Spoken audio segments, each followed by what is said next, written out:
Bagaimana jika usia bukan angka, melainkan kebiasaan yang kamu ulang setiap hari? Bagaimana jika tubuhmu tidak benar-benar menua, tetapi hanya mengikuti perintah halus dari pikiran yang terlalu lama hidup di masa lalu? Coba berhenti sejenak, tarik nafas, dan izinkan satu kemungkinan masuk ke kepalamu, bahwa dalam 12 menit sederhana setiap hari, kamu bisa mengubah arah jam biologismu. Bukan dengan pil, bukan dengan teknologi mahal, tapi dengan sesuatu yang selama ini kamu lakukan, tanpa sadar, dengan cara yang salah. Tubuhmu mendengarkanmu lebih sering daripada yang kamu kira. Setiap pikiran yang berulang adalah instruksi. Setiap emosi yang tidak selesai adalah sinyal kimia. Dan setiap pagi, sel-selmu bertanya satu hal yang sama. Kita akan hidup seperti kemarin, atau kita akan diperbarui hari ini? Sebagian besar orang tidak pernah menjawab pertanyaan itu secara sadar. Mereka bangun, meraih ponsel, dan membiarkan dunia luar menentukan ritme dalam. Tubuh pun mengikutinya. Stres kemarin dibawa ke hari ini. Kecemasan lama dihidupkan kembali. Dan sel-sel belajar satu pola sederhana. Bertahan, bukan memperbarui. Inilah sebabnya mengapa dua orang dengan usia yang sama bisa memiliki energi, kejernihan, dan vitalitas yang sangat berbeda. Usia kronologis hanyalah kalender. Usia biologis adalah cerita yang diceritakan tubuh tentang hidupmu. Dan cerita itu bisa ditulis ulang. Bayangkan tubuhmu seperti orkestra besar. Jantung, paru-paru, sistem saraf, hormon, sel imun, semuanya adalah instrumen yang menunggu satu hal, konduktor. Masalahnya, banyak dari kita membiarkan konduktor itu digantikan oleh kebisingan, notifikasi, kekhawatiran, identitas lama, cerita tentang siapa kita seharusnya. Dalam kondisi ini, tubuh bermain tidak selaras. Hormon stres naik, peradangan halus muncul, regenerasi melambat. Ini bukan kegagalan tubuh, ini kepatuhan. Tubuh selalu patuh pada sinyal yang paling sering ia terima. Dan inilah inti dari rutinitas 12 menit ini. Bukan olahraga, bukan afirmasi kosong, melainkan riset sinyal. Coba pikirkan satu hal. Saat kamu benar-benar hadir, saat pikiran diam, napas dalam, dan perhatian menyatu, apakah kamu merasa lebih tua atau lebih hidup? Penelitian modern mulai mengonfirmasi sesuatu yang telah lama diketahui tradisi kuno. Keadaan kesadaran memengaruhi ekspresi gen. Bukan gen yang berubah, tetapi tombolnya. Stres kronis menekan tombol penuaan. Kehadiran sadar menekan tombol perbaikan. Dan perbedaannya seringkali hanya beberapa menit. Rutinitas ini tidak dilakukan dengan tergesa. Tidak dilakukan sambil multitasking. Ia dilakukan sebagai ritual pertemuan kembali dengan tubuh. 12 menit, tidak lebih, tidak kurang.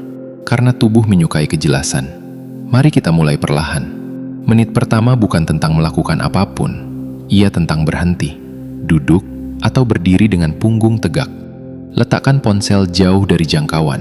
Dan untuk 1 menit penuh, izinkan dirimu tidak menjadi siapapun. Tidak perlu identitas. Tidak perlu peran, hanya nafas yang masuk dan keluar. Jika pikiran datang, biarkan, jangan dilawan, jangan diikuti. Di momen ini, sistem saraf mulai mendengar pesan yang jarang ia dengar. Tidak ada bahaya sekarang. Dan ketika pesan ini berulang, tubuh mulai berubah strategi. Menit kedua dan ketiga adalah tentang nafas sadar yang dalam, lambat, dan penuh. Tarik nafas melalui hidung selama 4 hitungan. Tahan sejenak. Lepaskan perlahan melalui mulut. Setiap hembusan nafas adalah sinyal ke sel. Kita aman untuk memperbaiki diri.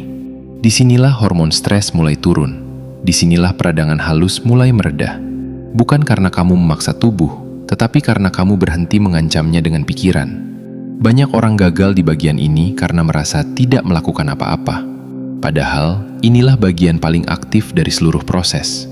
Diam adalah kerja biologis yang dalam. Menit keempat hingga keenam adalah pergeseran identitas, dan ini bagian yang jarang dibicarakan. Tanyakan dalam hati, dengan lembut, siapa aku sebelum semua cerita tentang diriku dimulai? Jangan cari jawaban dalam kata-kata, rasakan saja ruang di balik pertanyaan itu. Di ruang ini, tubuh tidak menua, ia hanya ada. Setiap kali kamu mengakses keadaan ini, kamu menarik diri dari waktu psikologis, dan masuk ke waktu biologis yang lebih lambat. Inilah sebabnya meditator berpengalaman sering terlihat lebih muda dari usianya, bukan karena mereka melawan waktu, tetapi karena mereka berhenti membawa masa lalu ke dalam sel-sel hari ini.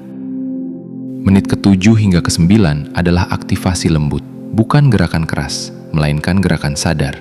Putar bahu perlahan, regangkan leher dengan napas. Biarkan tubuh bergerak seperti baru bangun dari tidur panjang.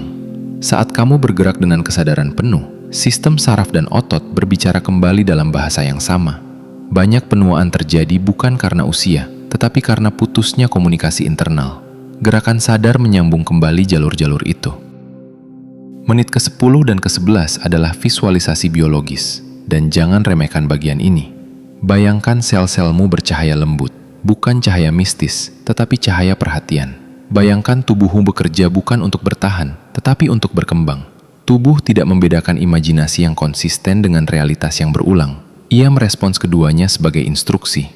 Jika kamu terus membayangkan diri lelah, tua, dan rusak, itulah perintah yang diterima sel. Visualisasi bukan fantasi, ia adalah bahasa biologis. Menit ke-12 adalah penutupan. Bukan penutupan dengan semangat tinggi, tetapi dengan rasa terima kasih yang tenang. Ucapkan dalam hati, aku mendengarmu, aku bersamamu, kita aman. Kalimat sederhana ini mengakhiri rutinitas dengan sinyal keutuhan, dan keutuhan adalah kondisi optimal untuk regenerasi. Sekarang, mungkin muncul keraguan. Apakah sesederhana itu? Bagaimana mungkin 12 menit mengalahkan puluhan tahun kebiasaan? Pertanyaan itu wajar, karena pikiran logis berpikir dalam skala besar, tetapi tubuh berpikir dalam frekuensi. Bukan durasi panjang yang mengubah tubuh, melainkan konsistensi sinyal. 12 menit setiap hari lebih kuat daripada 1 jam sekali seminggu. Hambatan paling umum bukan kemalasan, tetapi ekspektasi. Banyak orang berhenti karena tidak merasakan sesuatu dalam seminggu. Padahal, perubahan biologis sering sunyi. Ia terjadi sebelum terasa, seperti matahari yang terbit perlahan. Kamu tidak melihat pergeseran setiap detik, tapi suatu pagi, dunia terasa lebih terang. Jika kamu menunggu sensasi besar, kamu melewatkan transformasi halus.